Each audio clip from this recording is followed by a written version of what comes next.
A ringraziabi de segonoi in Anter CFM e per strette piazzette primo ridro dunque di stagione e siamo stati a in Fiumorbu e ma visita dunque qualche paese di stu magnifico regione e per principio siamo in Piaia di Brunelli e ma scontra subito un pastore si chiama Frédéric Bartoli. France Bleu, RCFM.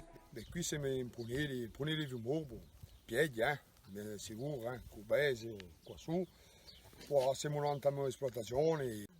Allora qui che sono installato qui in piedi di poi 2014, ma che faccio pastore di poi 90.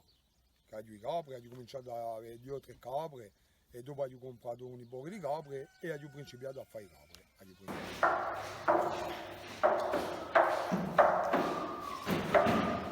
So come moglie che la faccio formaio e io mi occupo di capre. Ne ho 400. Abbiamo 400 capre. Sono capri corsi, abbiamo una capra di 2 rove, una decina, ma se no abbiamo capri corsi.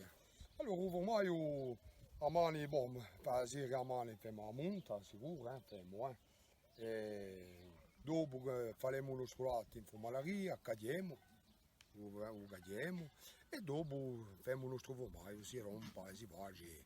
Quindi qui a Piano Orientale giriamo tutti questi magazzini, Leclerc, Casino, appena a Porto Vecchio, quindi e qui in particolare giungiamo qui a Malaria. Un po' di difficoltà diciamo che già tu giochi la piace, sicuramente, se non piace mica.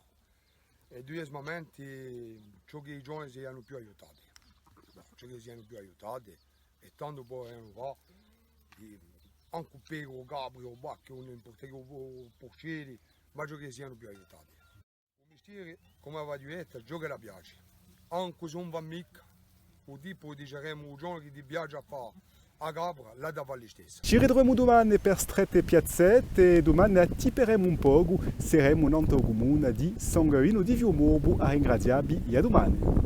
France Bleu, RCFM.